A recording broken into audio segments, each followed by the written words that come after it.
Fear Not, Episode 11.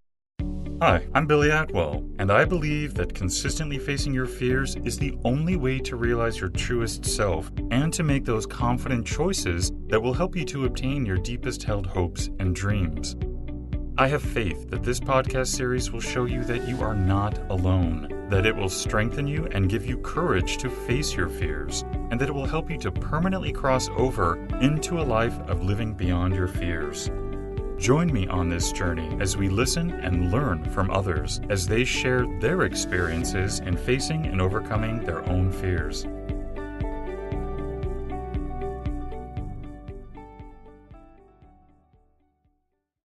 Hello, everybody. Today, you and I are going to be joined by Mark Waldman.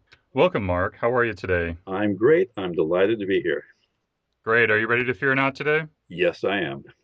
Mark Waldman is an internationally recognized business and personal development neurocoach. He has authored 14 books, including the international bestseller, How God Changes Your Brain, which Oprah selected as one of the 9 must-read books for 2012. Considered one of the world's leading experts on consciousness, communication, spirituality, and the brain, Mark is on the executive MBA faculty at Loyola Marymount University and teaches at the Holmes Institute. His research has been published in journals throughout the world, and his work has been featured in Time Magazine, The Washington Post, The New York Times, Forbes, Entrepreneur, and Oprah Magazine.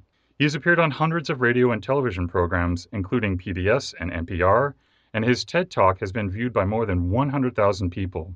His new book, co-authored with Dr. Andrew Newberg, is called How Enlightenment Changes Your Brain, and his brain training program, NeuroWisdom 101, is now used in schools and businesses throughout the world to help people build mindfulness, communication, and positivity skills. Mark, can you take a few minutes to fill in the gaps and give us a brief glimpse of your personal life and maybe a little bit more about what you do? Well, for most of my life, since I went to UC Santa Cruz back in 1969, we found out that if you go to that particular college in that particular year, the basic course that you're going to study is LSD. And nobody ever told me what a hallucination was. And I didn't find the experience very positive. In fact, I found it so shaken up by it that I literally ended up spending most of my life exploring what in the world are these different states of awareness that you go into. Many people in my generation felt that psychedelic drugs opened up new levels of awareness and consciousness where you could discover not only some of your greatest, deepest human potentials, but it could also take you into a bad trip where you could discover your greatest demons and fears as well. And so I began to do all of the psychological research that I could to explore how to deal with my own fears and anxieties and worries and doubts and uncertainties, not only about myself, but about the world and the nature of reality. This led me to creating an academic literature review journal called the Transpersonal Review. And I ended up reading literally 300 academic and professional books on contemporary psychology and reviewing them for about 10 years. And I came to the following conclusion. There were over 500 schools of psychology, 50 different theoretical approaches. How in the world am I, this highly anxious and insecure person, going to find the right therapist who can interact with me in the right way? Will I have to go through 50 of the most brilliant individuals that would take me once a week, an entire year, just to find the right person? And I began to realize that there's no way I'm going to know if this therapist, if this coach, if this teacher, or if this healer is the right person for me. If I can't tell that from looking outside of myself, maybe, just maybe, I could turn inside and find something inside of me that felt right. And this was the first glimmer, and this happened to me back around in 1989, shortly after the birth of my son. I realized that I had no choice but to trust my own intuition. And then I had my first mystical experience. And I was just sitting in my office, I was a therapist working with psychoanalytic principles, and I'm looking outside, and suddenly everything comes alive. The trees come alive, the grass comes alive, the telephone pole just seems to be beautiful and perfect as is. And I said to myself, oh my God, this is what all those Hindus and Buddhists have been writing about in all of those spiritual texts I've been reading. This is some kind of enlightened state of consciousness or awareness. But it didn't last very long and it fell away. But I always said, I wonder if I could get back to that place. And so my studies and investigations began to explore the contemplative sciences. And this led me in 2003 to be a colleague and a researcher with Andy Newberg at the University of Pennsylvania. And at that time, he was doing brain scan studies of nuns and Buddhists and Pentecostals speaking in tongues and atheists praying to God and people doing affirmation studies and how this affects the neural structure of the brain. And at that time, there were a few other researchers beginning to do this. And I had the opportunity and the honor to be involved in this research and in the writing of a series of books that Andy and I have done with each other. And it's just utterly amazing to me to discover that you can use your own thoughts, whether they be positive or negative, in a way that would alter not just the neurochemistry of the brain and the functioning of the brain, but your thoughts, positive or negative, could actually change the structure of different parts of your brain. And I got very, very excited when I discovered that one half of our prefrontal lobe is the worry center of the brain, the area that generates all of our fears and anxieties, and that the left side of the prefrontal lobe was a part of the brain that generated hope and optimism, and that there's literally this inner dialogue going on between the left and right lobes, this inner chatter. It's called inner speech. And it turns out that whichever side you choose to listen to and give the most amount of attention to is the side that shapes your own perception of reality. Yeah, I'm listening here, and it's in my own research. I mean, one of the things that impresses me and about your work is that it seems to connect some of the study that I've done from Buddha and Jesus, and I mean, they say that it's like your thoughts are actually what shape your perception. I kind of find it fascinating that this is not new, but it seems to be that it just really within the last few decades that people, I think we're sort of really exploring it and really figuring it out, but it's really not that new, right? I mean, It shapes your conscious perception.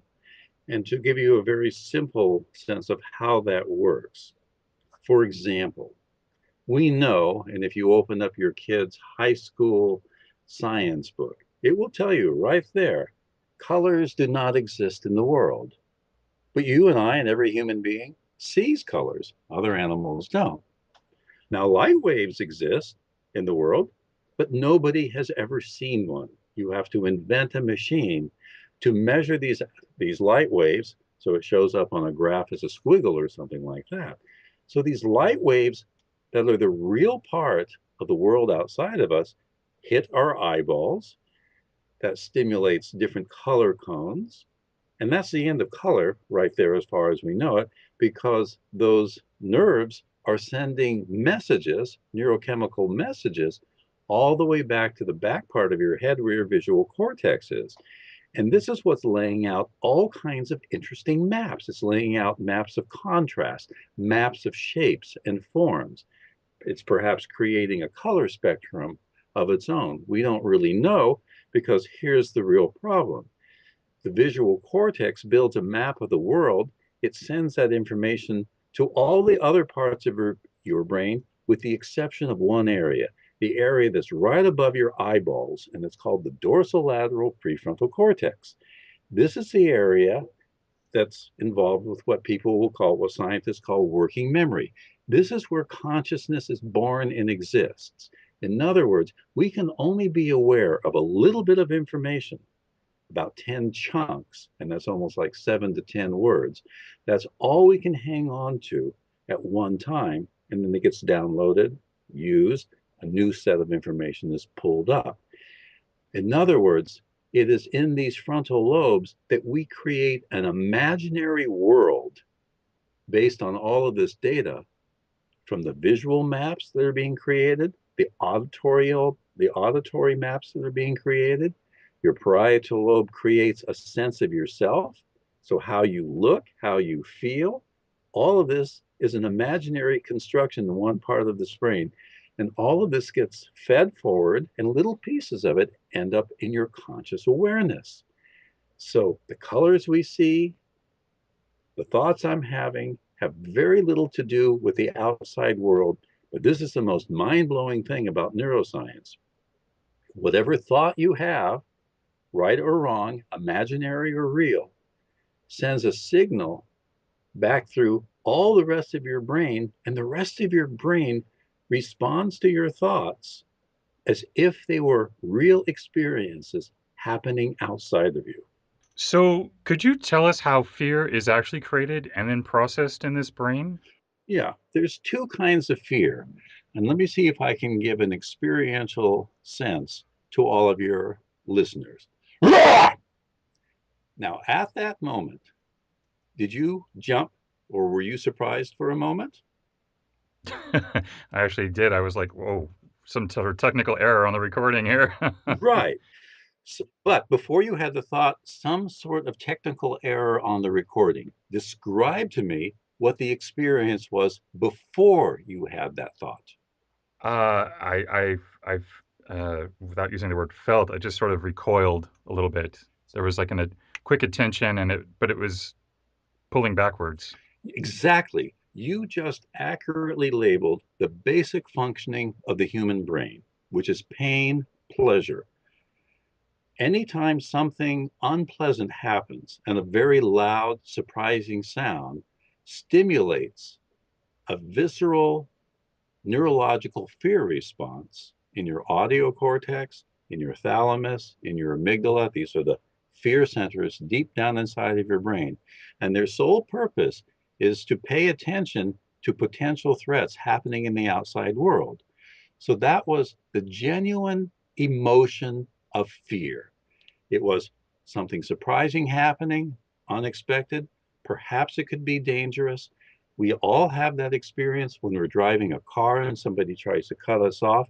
And we can actually see how our mind kind of slows down and we're almost watching our body steer the car out of the way of a potential threat. So that is the emotional, real sense of fear that happens in the outside world.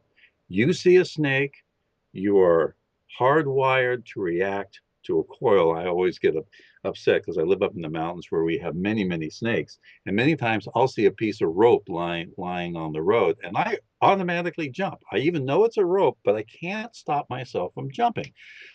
There's the experience of fear, which then immediately comes forward, and now you begin to consciously reflect on it.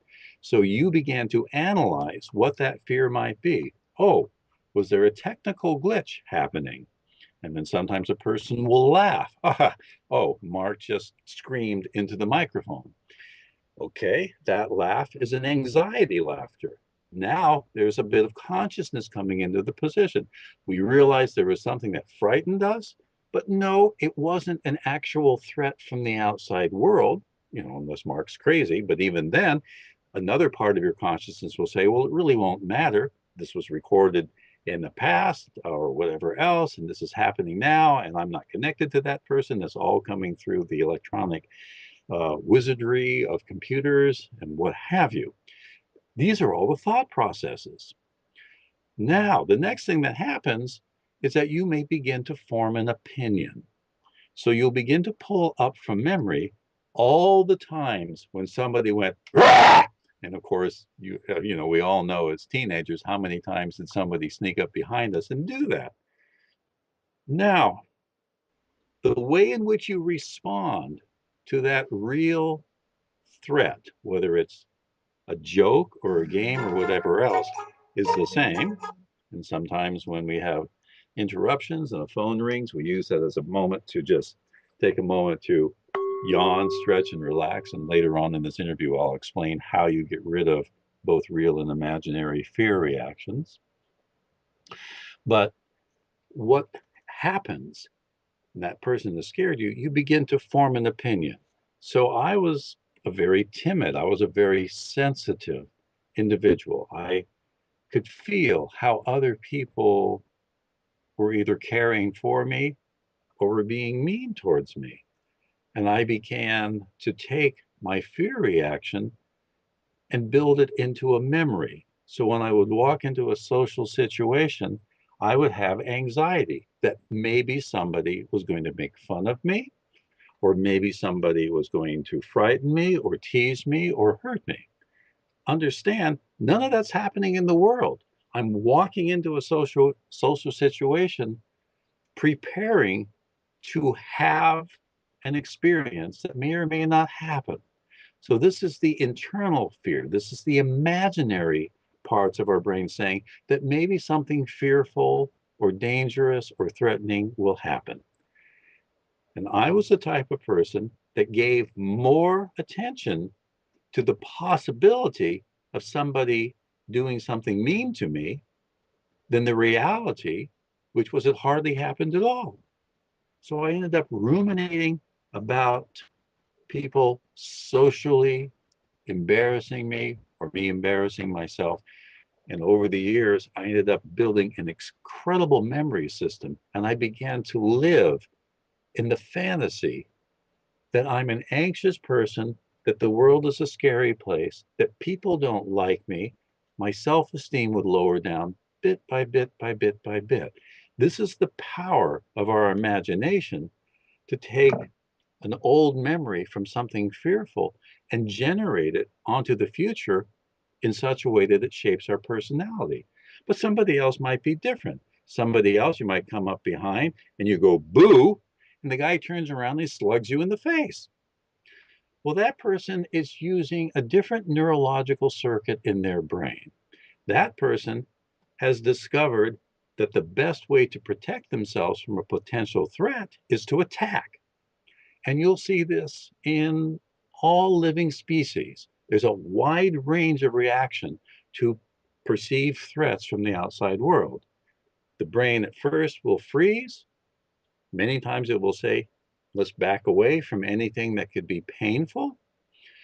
Or if it senses that somebody is being warm and friendly and smiling and offering you a big bowl of ice cream, which is going to stimulate memories of past pleasures, then the brain stimulates and motivates the body to move towards that object of pleasure.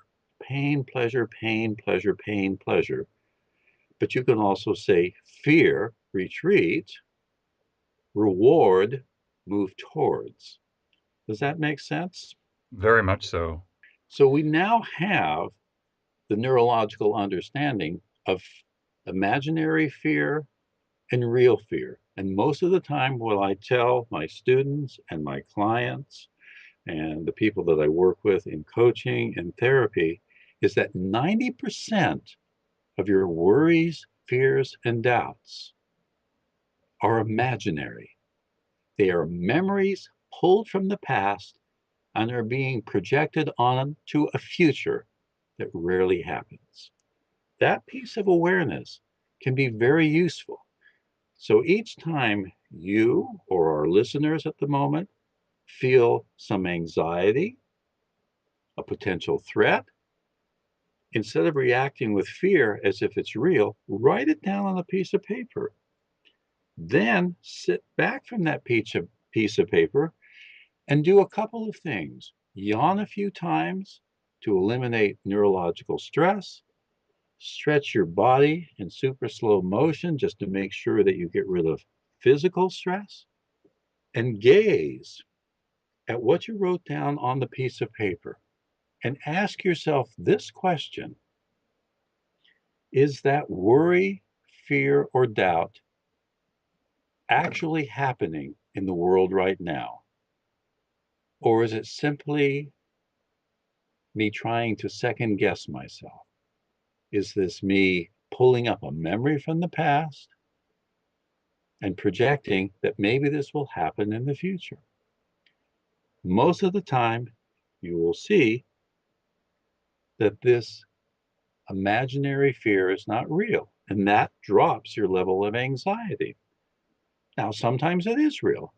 It's like, oh, I look at my checkbook and I have $1,000 in it. And I look at the bills sitting in on my table and I have $2,000 in bills. Now, again, my brain, my mind, the consciousness in that little tiny area right above my eyes in the dorsolateral prefrontal cortex is saying, based upon previous experiences, when I've had less money in the bank than the bills on my table, I'm going to get in trouble on the first of the month. If I don't pay my bills, what's going to happen?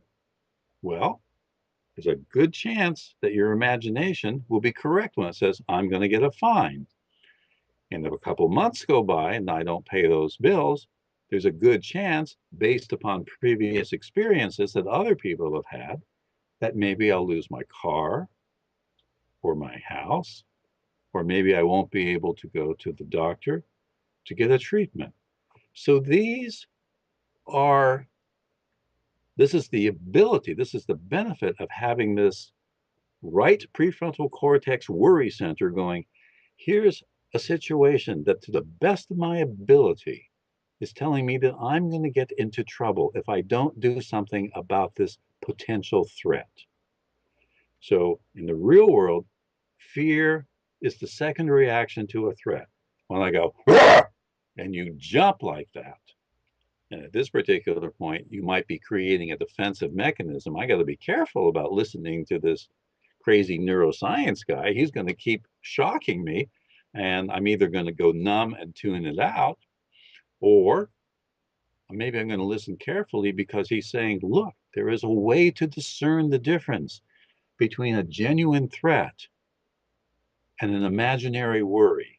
And if I can turn off the imaginary worry, even when there's a real problem in the world, another part of my brain, the part that makes wise, careful decisions, can actually handle that problem in a more effective way. So, what we know is that imaginary worries, fears, and doubts interrupt our ability to solve real or imaginary problems in the present moment. Could you help us sort of maybe put that into a daily practice other than the writing? In particular, one of the things that I found really fascinating about your book with Dr. Newberg was the brain scans on the nuns and the Buddhist monks and how that really sort of reduced the parietal lobe and the sense of self. How can we sort of implement that? Could you sort of maybe walk us through something that we could do so that we could Yes, put that into our own lives so that we can sort of control that reaction to the imaginary fear? right.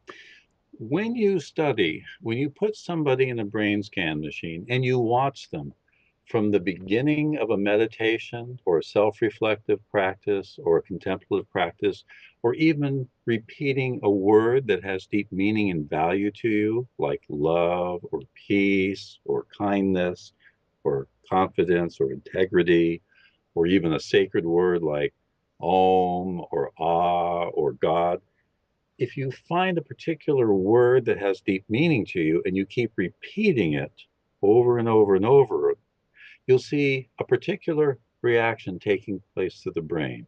So the Buddhists that Andy was studying, they began by simply sitting there and they wanted to quiet their mind and just become aware of what this present moment feels like. The nuns were doing something different.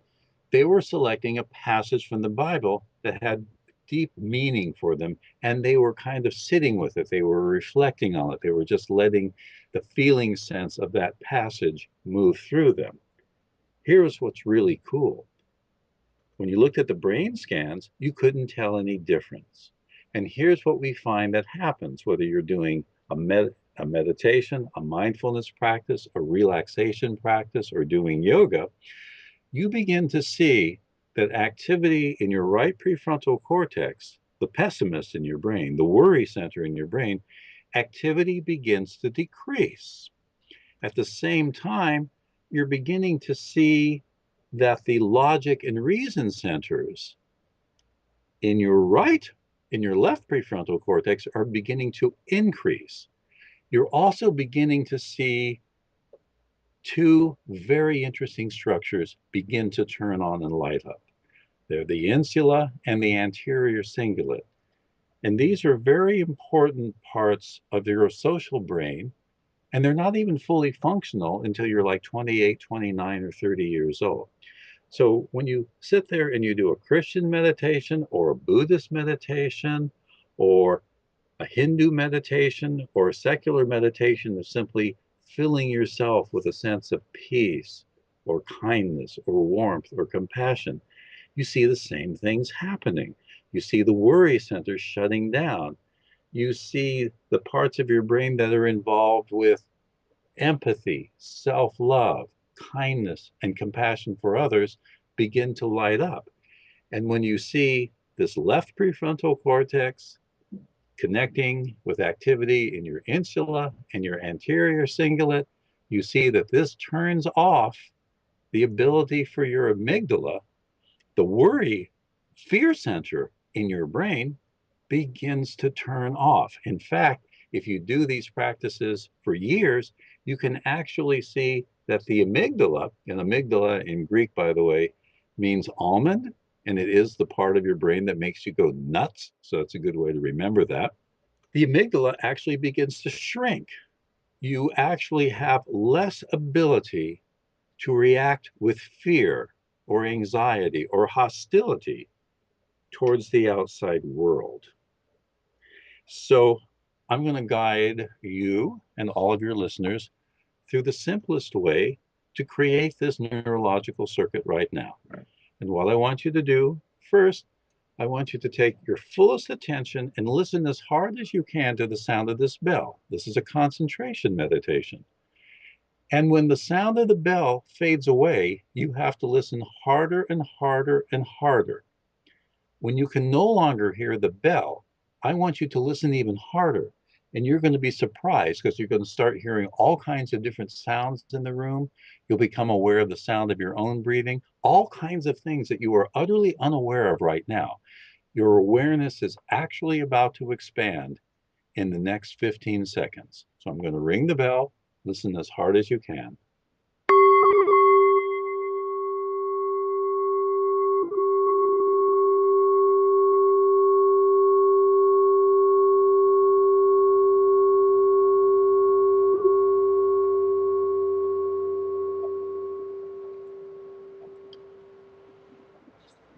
Now take a moment and immerse yourself in the sound of your own breathing. Listen to it as if it's a brand new sound that you've never heard at all. And now, because I know that your mind is still chattering on and on and on, ooh, this is interesting. I'm doing this right. Oh, I don't know. This is boring. Whatever is going on, this is the constant chatter that you hear in your frontal lobes. Here's the fastest way to get rid of that chatter, especially the worry thoughts. What I want you to do is to yawn 5 times. And each time you yawn, even if you fake it, and you can fake it just by breathing in and going,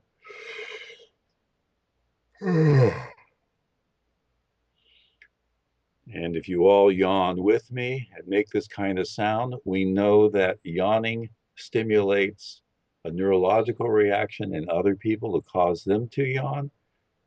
You're changing the metabolism in your brain. You're eliminating neurological stress.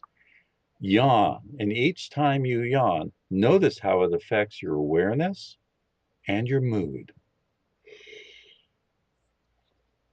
I'll ring the bell, yawn again.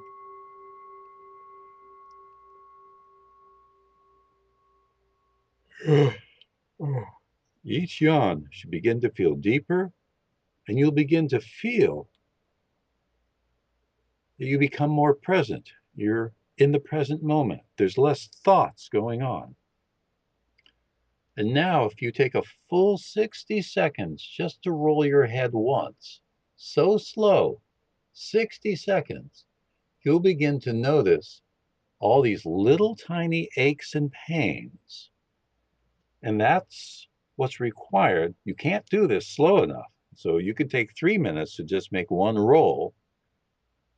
And even though I can't see you, I know that most of you are doing this way too fast right now. You took 5 to 15 seconds, slow it way down, a full 60 seconds just to do one roll. And every time you feel a little tiny ache and pain, your brain will be able to send a relaxation signal to that muscle. And 20 minutes from now, your neck's going to feel more relaxed. So try it. A slow roll, noticing all the aches and pains. And if you feel the impulse to yawn, by all means, yawn at the same time. And some of you will find that you will keep yawning for about the next 20 minutes, which is simply a signal of how much mental stress you've been walking around with. Now, again, take a moment and just sit and be aware of this present moment. And this time, when I ring the bell, you're going to find that it sounds very different. It's going to sound more full, more rich. So take a moment and savor this experience of just being fully immersed in this sound.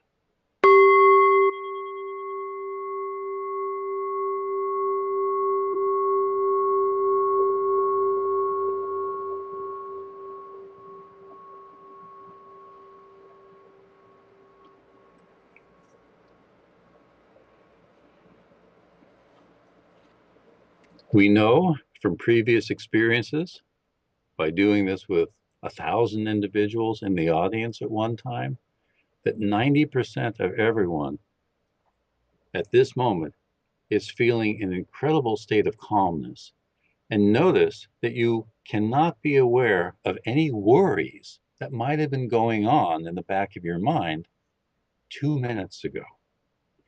Here's what I want you to do next. Staying deeply relaxed, ask your intuition, not the busy thought processes that normally capture our attention. Ask your intuition to come up with a single word that answers this question. What is my deepest, innermost value?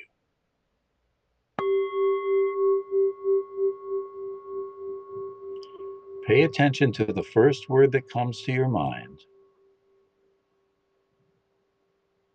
And Billy, share with me the word that came to your mind. It was peace. And the word that came to my mind was compassion. Now watch what happens. Take whatever word you came up with, or try out the word peace or compassion, and repeat it silently to yourself as you yawn and stretch. Peace, compassion, peace, compassion.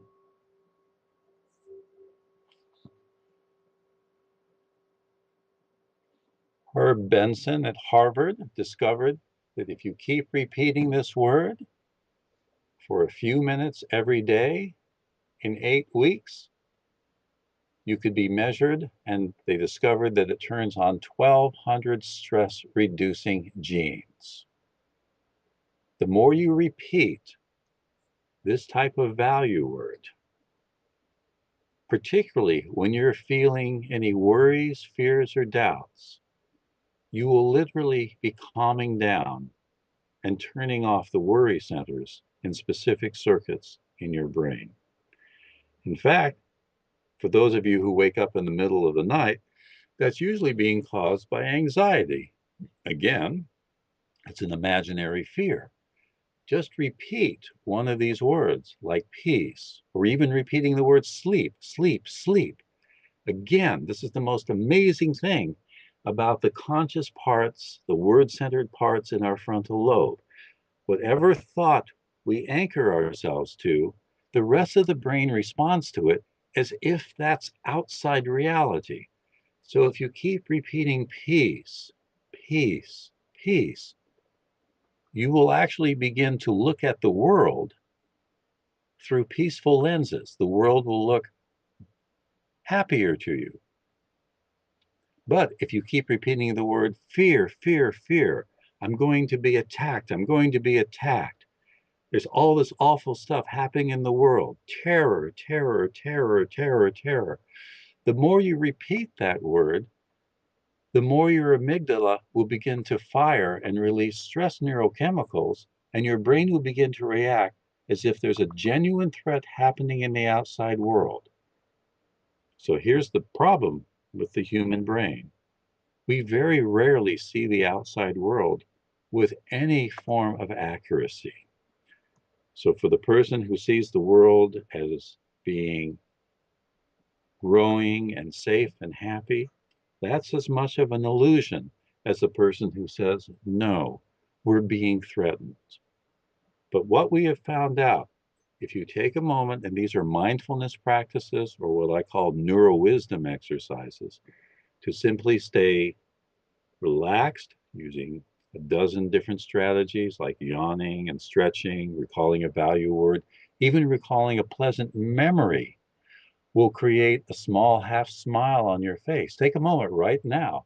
Think about somebody you deeply love or an event that brought you great satisfaction. Visualize it, feel it as if it's happening for the first time, as if you're seeing that person in front of you.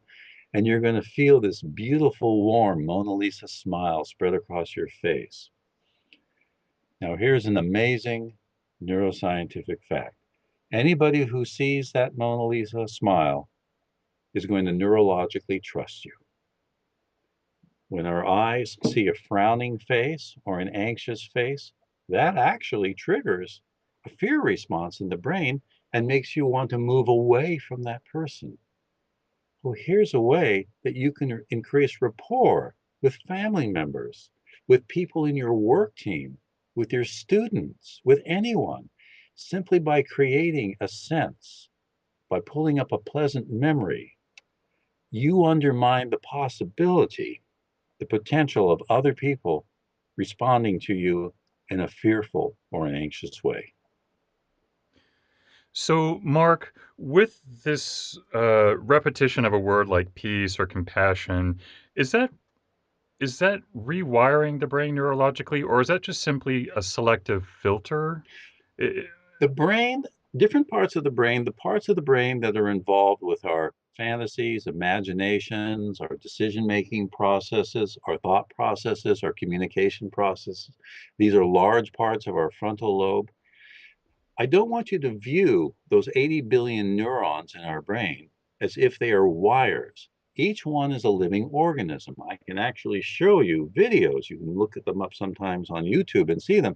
And you see they look like little wiggling devices that they can send out extensions called dendrites and axons and reach out and connect with other neurons and retreat from them as well.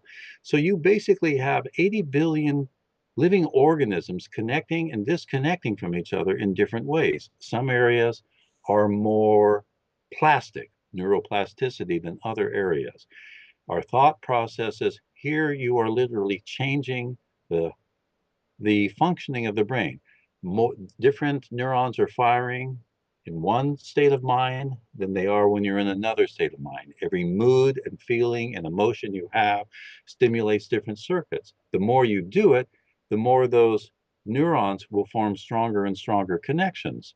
So if you've had a traumatic memory or event, for example, and you can't help but keep repeating that awful trauma or abuse that you suffered, very strong neural circuits get broken. But we have been finding that if that you can undo that wiring, undo that circuit by bringing up those memories when you stay deeply relaxed, even stroking your hands and arms and doing something pleasure, and so that you can encode into an old traumatic memory pleasure that you're creating in the present moment. And then the next time that memory comes up, there's less trauma, less reaction. And that's how, in my neuro coaching practice with students and combat vets, we're very rapidly helping people to reorganize their brain so they don't neurologically respond with a fear reaction. Can you, um, shoot, I'm not sure where to go. That's uh, easy. yeah, Here's another, you're not sure where to go. Great. We've interrupted your normal logic and reason. Take a moment, yawn, stretch, relax, think about your value word. And when I say trust your intuition, pay attention to what your intuition wants to ask next. This is where you're using your social brain, the least developed part of your brain, and your intuition is your inner wisdom. So trust whatever will come up into your mind next and ask me or say whatever it is that pops into your mind without censorship. I really just wanted to say that this is incredibly amazing time with you today, and I mean, I could keep going on. So here's what I want to do. Here's another experiential exercise, a neuro wisdom exercise. Everyone who's listening to this call right now, close your eyes, yawn and stretch, relax. Listen to the sound of the bell for a moment. Reflect on a value word. Repeat it 3 or 4 or 5 times to yourself so that you can feel that sense, the emotional sense behind that word. And for everyone who's listening on this call, ask your intuition, what is one of the most important insights you've gained for yourself listening to this interview? What is something you've discovered that excites you, that intrigues you, that you can apply to your daily life to improve not just your neural functioning, but your interactions with others? Take a moment, listen right now to whatever your intuition wants to say to you and write it down.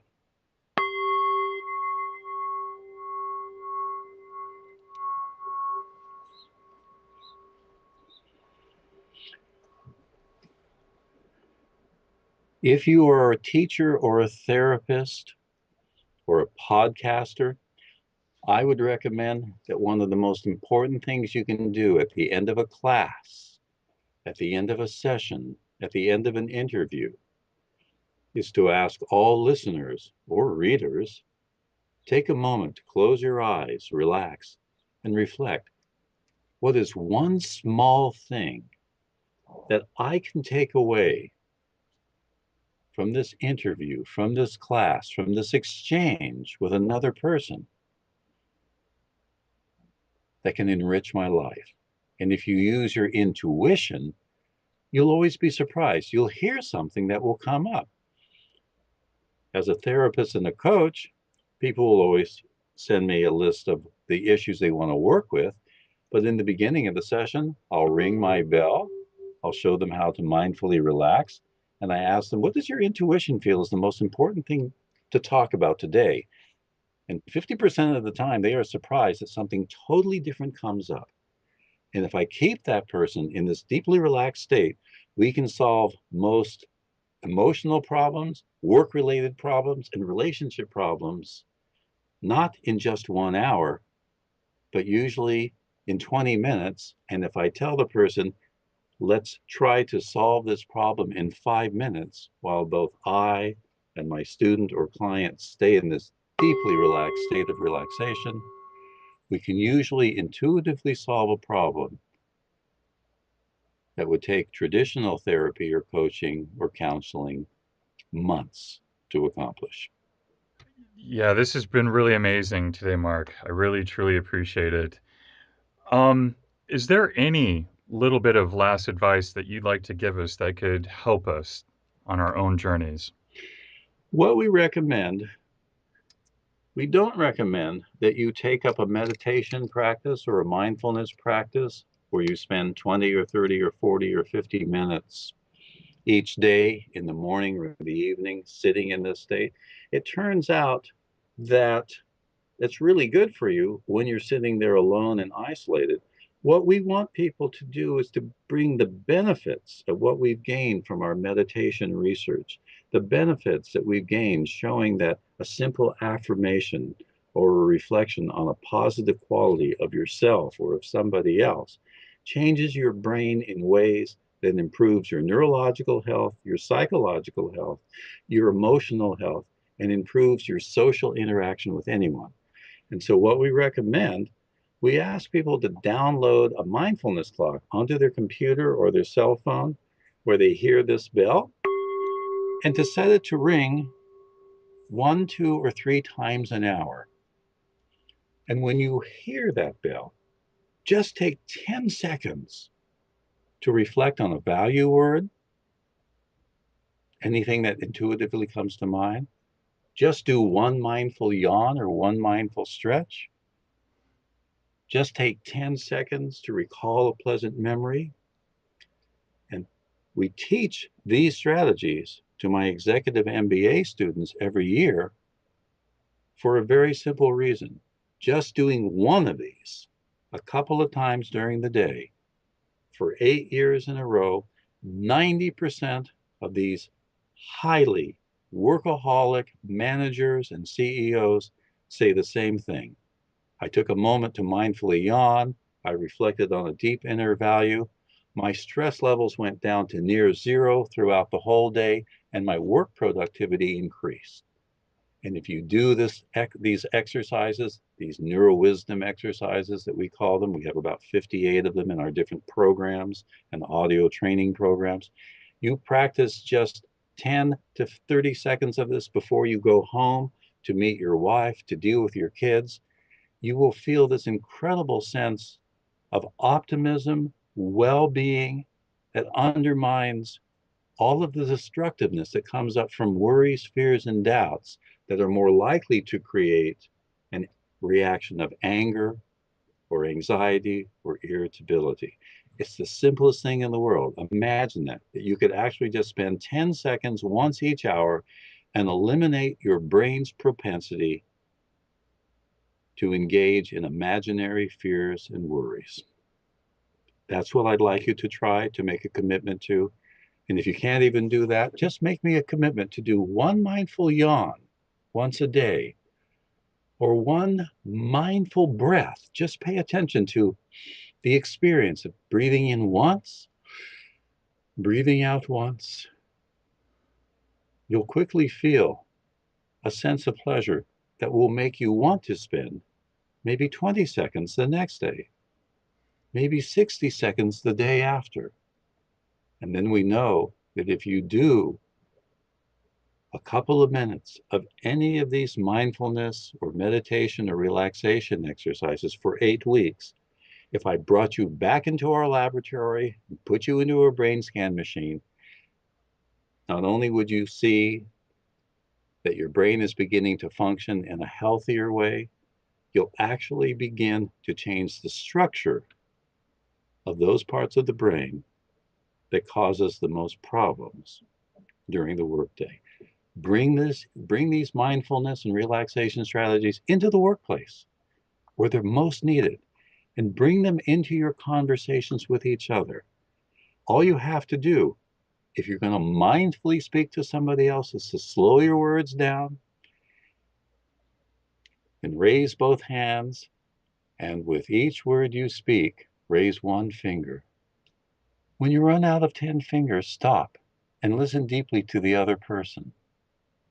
This is called compassionate communication, social mindfulness. And the other person will hear you more deeply and will respond more meaningfully, and you'll connect more empathically with each other. That's what I want you to try. Thank you, Mark. Although thank you doesn't even begin to fully express. This has been amazing, and your generosity is so amazing. So I want to thank you for joining us today and helping us and explaining to us. Just thank you. It's my pleasure. It is my hope always that together, you and I and every listener today could just experiment with any of these strategies today with a friend or a colleague or a family member. And then together, maybe, just maybe, we'll bring a little bit more peace, calmness, and compassion into the world. Thank you for joining me today. And remember, you cannot achieve everything, but you do have the God-given ability to achieve anything. So stay focused, out of fear, and keep on keeping on. Until next time, be well and peaceful. For more information on today's episode and guest, or for resources that will assist you in overcoming your fears, visit livingbeyondyourfears.com. And don't forget to subscribe to this podcast, where 3 times a week we move to a life beyond our fears.